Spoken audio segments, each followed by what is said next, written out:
This is KHQA Overtime with Chris Dewar.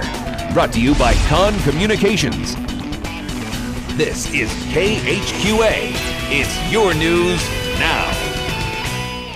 Well, this is Saturday, March the 10th, and you have indeed entered the sports highlight wrecking ball known as Overtime as we traipse our way over the rocky ground of March Madness and guide you safely to the land of basketball hopes and dreams. And this train carries both the elated and the downhearted tonight. But first, a nod to the fine folks at Conn Communications for giving us this 30 minutes to enlighten and entertain about all things local sports, and today about all things local basketball. On the way tonight, our extended sit-down interview with Q&D alum Jack Cornell as he plots his course towards a career in the NFL. Plus, one of Hannibal's finest wrestling exports vies for a national championship on the mats in Florida. And we try to keep the madness alive for Quincy University, the John Wood men and women, and the Missouri Tigers. But we begin tonight with a double shot of Marion County magic, and we start with the surest thing in the hopper, or so we thought. Marion County, defending state champs, heavy favorites against Chamois. Jessica Red and company.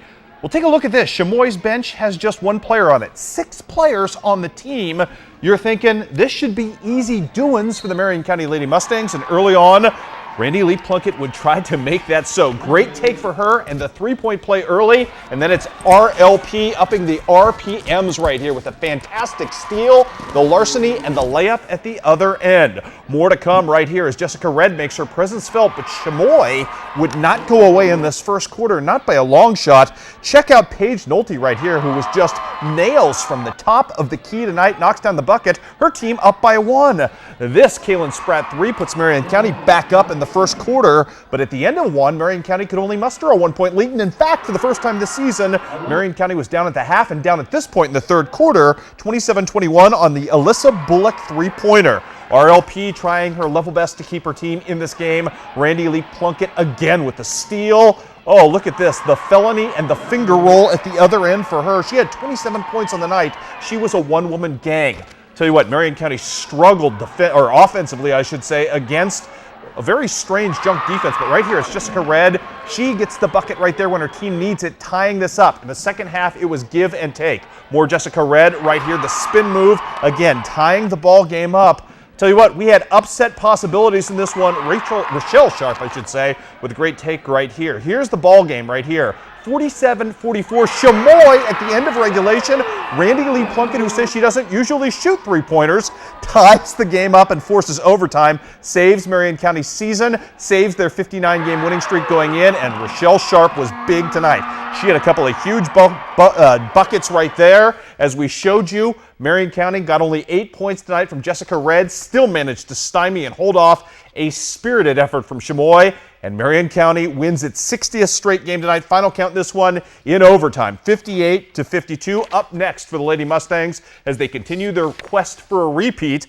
They will get a showdown with your winner tonight, Eminence, who knocked off Naylor 58-32. If we can go to that scoreboard, Jeremy, we will show you that Marion County will play on Thursday at 6:40 at Mizzou as they take on Eminence Front. I'm sure they're not a put-on. Eminence getting the win tonight, 58-32 your final there. The story in this game, the magic of one Miss Randy Lee Plunkett, who was as good on the floor as she was as a soundbite as well. I wanted the ball, yes. More so I felt like I needed the ball. As a senior and as a point guard, I felt like it was my job to get the ball up the court, and it is, so I had to have the ball. That 3 ball at the end of the game and those free throws in overtime, that may very well, I know this is a team game, and you guys did that together, but those plays probably built you guys in Columbia. Talk about that for me, please. That 3. I don't shoot 3s. I don't. Ask anyone. I may throw some up in like a 40-point game just because I'm supposed to work on it for next year, but that's not what I do. I had to, though. We were running out of time, and somebody had to shoot it, so I did. What did you think after it left your hand? Normally I think, well, crap, I shot a 3, it's not going in, but the only way to make it is to tell yourself it's going in. So I tried to tell myself it was in, and it went in. It's so exciting. Yes, it's sunk in. It's like going to Disney World for the 4th time. You know, it never gets old. It's so much fun. I'm ready to watch the boys. I'm so ready. I'm excited for them. That's 4 straight now for Marion County. Would Clopton, the area's reigning dynasty, pick up its 8th state Final Four appearance in 10 years. Early on, good signs against Harrisburg at Moberly Area Community College as Erica Brown, the future John Wood Trailblazer, hits the shot here in traffic. Then Lauren Yeager would find Shelby Dunn for the wide open jumper. Harrisburg, though, going to score in the post and score at will in this game. The bucket, the foul, and the three-point play as Harrisburg kind of imposed its will. Packed house on its feet in this game. Started off to be a close game, didn't end up that way. Harrisburg just getting the takes to the hole right there. Again, building a sizable lead at this point. Double digits, in fact. Clopton trying to hang on in this game. This, my friends, is Shelby Dunn yet again with a nice take. But Clopton to no avail tonight. They end up losing by 15. Great season for the Lady Hawks. Harrisburg too strong, though, heading on to the Final Four as Harrisburg gets the win 55-40. Up next for Harrisburg, a showdown with North Platte, who was a winner over Wellington Napoleon. As we show you that score, 46-31 was your final. Now, on the boys' side of the ledger, the Marion County Mustangs have fast become the feel-good story of this season. There's not a superstar in the bunch here, just 7 kids who play their specific roles to the best of their possible ability. That was good enough to take out the #1 team in the state earlier this week. Would it be good enough to help them? The Mustangs book passage to Columbia for the first time ever. Ryan Wood was part of a number of good teams as a player that ended up just shy of the Final Four tonight, trying to coach Clay Pollard and company into the big dance early on. Great start in this one as from the first shot of the game, Reed Plunkett looks like he found his range. Hit the 3 there early.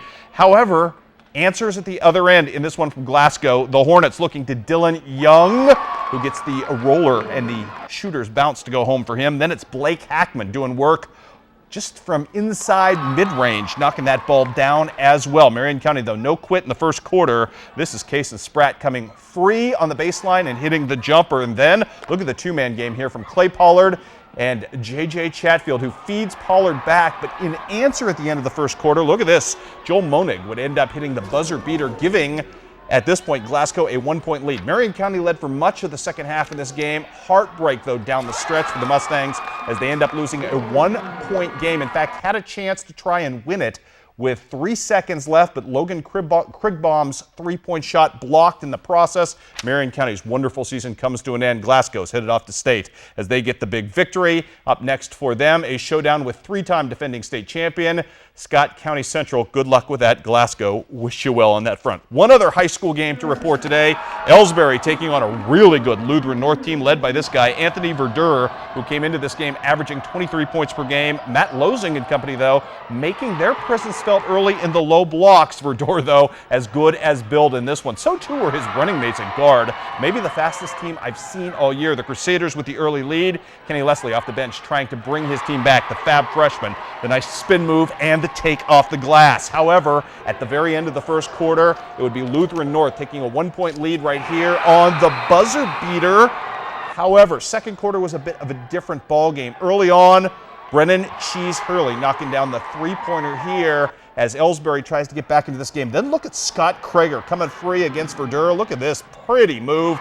Sensational 7 worthy for that young man. However, towards the end of the second quarter, things go badly awry. First, Matt Losing with the bucket right here, but just after this, the wheels sort of fell off at the end of the second quarter, and Elsberry, which was down by 4, was suddenly down by double digits at the half as Lutheran North had a commanding lead. Give it to Elsberry. Ryan Parker's team just kept fighting in this game. It started with a big fella, Matt Losing, all 6'8" of him, 3-point play here. His team down 14. They would storm all the way back in the fourth quarter. In fact, thanks to Mr. Losing and the outstanding shooting of Brennan Hurley today, especially in the second half, who you will see right here finish with one of his 2 threes. He had 17 points in the game. Elsberry would cut that 14-point lead all the way down to 3 late in the fourth quarter. However, Lutheran North had too much to finish tonight, and Elsberry's wonderful season ends at 27-2 as the Indians bow down by 10. 61-51 is your final. Up next for Lutheran North, which would be a dandy showdown at state coming up later this week with Hogan Prep, who knocked off Lafayette 66-32. Some other scores of note that you may be interested in on the high school docket. In Illinois, Carrollton's pledge and push for a state championship ends just shy with a loss in the Class 1A state championship game to Woodlawn. 48-45 was your final there. Meanwhile, U-High and Breeze Central playing as we speak. Breeze Central has the lead. I think that's now final. Breeze Central is your 2A state champion, beating Normal U-High 53-47. In Iowa tonight, it took 2 overtimes, but Mount Pleasant, the team that took out Keokuk, is your state champion as well, beating West Delaware 66-62. And how about some good news tonight locally? The Southeastern volleyball team is headed to the state championship on Tuesday in Hayworth. They win 2 games today due to the young Lady Suns, including a big win over Lewiston Central, 25-20, 25-13. Up next, a showdown in that state championship game on Tuesday with Midwest Central. We wish those girls the very best of luck. And up next, we'll check in on a very busy day of college basketball, including a dandy instant thriller between Quincy University and Ashland. That's coming up next.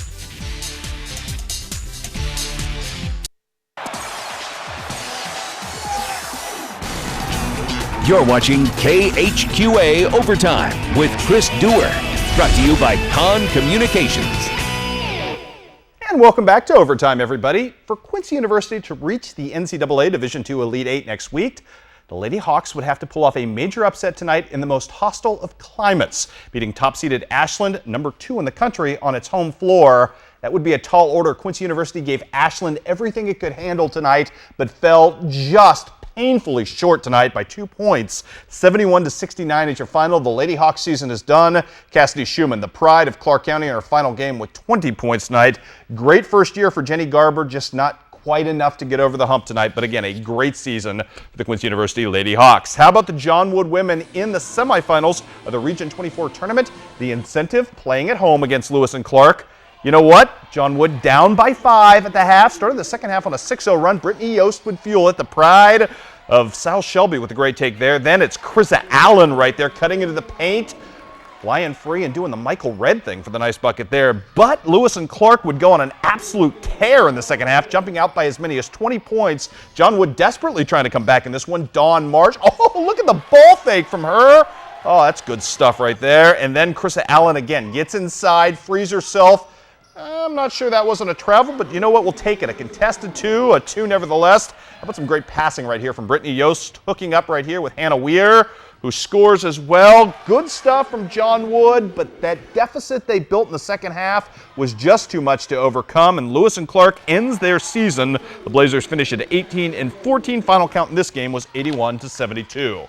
Meanwhile, on the road at East Peoria today, the John Wood men opening Region 24 play against Parkland in this one. Parkland hot early in this game, jumping out to an early 8-0 lead in this ball game. The Blazers found their rhythm, I should say, behind Reagan Bringer just soon after that, who hits, well, his patented shot, the drive and the bucket there. But everything was going in today for Parkland in this game, and John Wood spent much of the day trying to erase margins, and that's not a good position to be in, as we've seen many times throughout this sportscast. Brad Hoyt not happy at that point. How about Reagan Bringer there with the killer crossover and the nice pass to a Darius Porter? Antonio Landers also trying to fish something out of this game. Coming up strong right here on the backdoor move and the pretty reverse lay-in. The Blazers played well, just not well enough to ever overcome those deficits, as Parkland is pretty darn good, as we found out today. Parkland finishes the Blazers today. 85-75 is your final. Blazers finish the season at 22-8. Another good season for the Blazers, but just not good enough. By the way, I want to pass along one more junior college score for you today. On the men's side, Three Rivers College ends Moberly Area Community College's season and quest for the national tournament 66-63. Bring that up because Paris star John Gillum has been playing well for Moberly area, but that, my friends, is the end of the run in his JUCO career. He does have a couple of high Division II and a couple of low Division I scholarship offers. We'll keep you updated on his progress and where he's headed coming up next in the coming weeks. Also today, Harris Stowe in baseball today taking 2 of 3, I should say, from Hannibal LaGrange. This first game, a continuation game from a game called by darkness yesterday. Harris Stowe wins that game 8-7 as the Trojan bullpen implodes in the 7th inning. Also, Harris Stowe wins the second game 8-5. HLG, though, salvages something in the final game of the night, winning that one 3-0. On the road at Harding University today, the Quincy University Hawks with a split, losing game 1 4-1. Brian Thompson good on the hill today as Quincy University gets the 1-0 shutout over Harding in the second. Also in baseball today, Culver Stockton playing against Wisconsin Parkside. We've got Parkside winning the first one 8-6 in the second game. UI Springfield beating Culver Stockton 8-7. John Wood runs its win streak to 8 straight games. Nolan Kerfman, good pitching effort today. 4 2/3 innings in the win over Lakeland for the win. 6-2 was your final there. Western Illinois builds an early 4-0 lead on the Hilltoppers of Western Kentucky, loses 9-4 today. Softball today, Culver Stockton beating Harris Stowe 8-0 in the first game and 6-0 in the second. Our girl Rhea Hobson from Griggsville Perry with 2 RBIs in that second game. Quincy University goes on the road and splits with Northern Kentucky. Remember the name Emma Tops. In the second game today, she hit a bomb, a 3-run bomb in this game. She also went 3 for 4. She's going to be a really good one for the Lady Hawks going forward. And speaking of the Lady Hawks, it's that time again, kids. Every week in this spot, we will salute an outstanding sports coupling as your Conn Communications Connection nominee of the week. At the end of the month, you simply need to go to connecttristates.com and vote for your favorite of the 4 highlight producers. And by voting, you become eligible to win a prize package. And for the first time this spring, we have some Diamond fun to talk about, particularly Jessica Grimes. Her team taking on Upper Iowa, down 1-0 in the bottom of the 6th inning. The only offense of this ball game, the only offense the Lady Hawks would need as your connection is Jessica Grimes' bat meeting ball, leaving the yard to center field for a 2-run eventual game-winning home run. And if you like Jessica Grimes, you can go on at the end of the month and vote for her, although your preference might be Garrett Serban of Canton, who was our Week 1 nomination. You remember the outstanding big man from Canton with the twice spinorama move where he sets up a beautiful assist to a teammate? That's pretty stuff as well. We have 2 more nominees. Remember to vote at the end of March for your chance to win. And when we come back, our sit-down with Jack Cornell, the Q&D alum, as he plots his way through Pro Day and what made him so successful this past week at the University of Illinois. And welcome back to Overtime, everybody. I believe we have the wrong video up right now, but I'll talk about Jacob Janes nevertheless. You may have heard us say all weekend long that Jacob Janes, the Hannibal product, had been in the running. There he is, back in 2010, winning a state championship at Hannibal for the wrestling squad. Janes entered the day 2 wins away from a national championship at the National Collegiate Wrestling Association tournament today down in Florida. Unfortunately, he had 1 loss, and that loss came in the semifinals to his own teammate from Lindenwood, Chris Childs. But you know what? After that, Janes went through wrestlebacks, got himself into the 3rd place match, and in that, he defeated Maurice Miller of Notre Dame of North Dakota by a 4-2 margin to take 3rd place in the nation. Remember, Jacob Janes is just a sophomore. That, my friends, is a very, very impressive start to your wrestling career. Lots of good wrestlers out there right now. Julian Fikert, as we mentioned earlier this year, I don't know if you heard that or not, but the Keokuk product, wrestling for Oklahoma State on the varsity as a sophomore as well. So our area, very well represented by the Grapplers right now.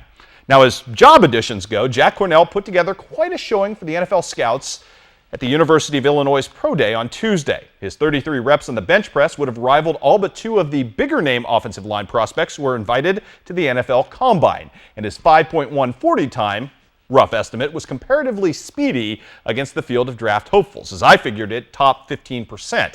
Again, nothing is guaranteed, and the Q&D product is still fighting an uphill battle to break into the draft. But by the same token, the 3 months he spent at a high-performance camp in Orem, Utah, appear to have given him a very big leg up in his quest.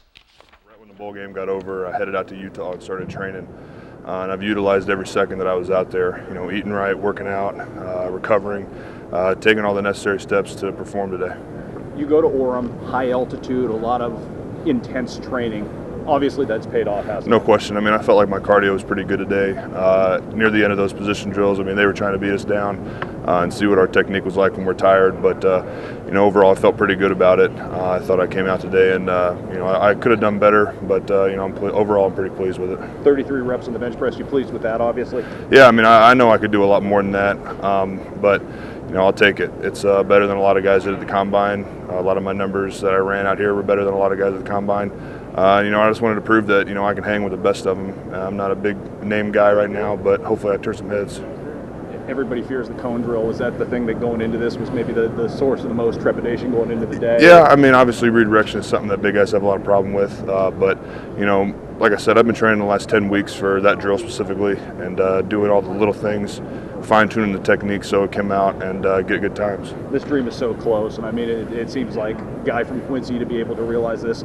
Are you pinching yourself at all through all of this, Jack? I'm staying humble, no doubt about it, but at the same time, I've got a lot of work to do. It's going to be a long road to get to the NFL. I'm not a first-round draft pick. I've got you know, a lot of work to do. And all I'm looking for is a shot. That's what I've said this whole time. All you need is an opportunity, and I want to, you know, go in and make the best of it. And as we get a little closer to the April draft, we'll be in touch with Jack's agent to kind of hear what he's hearing. We'll have that interview for you in a few weeks.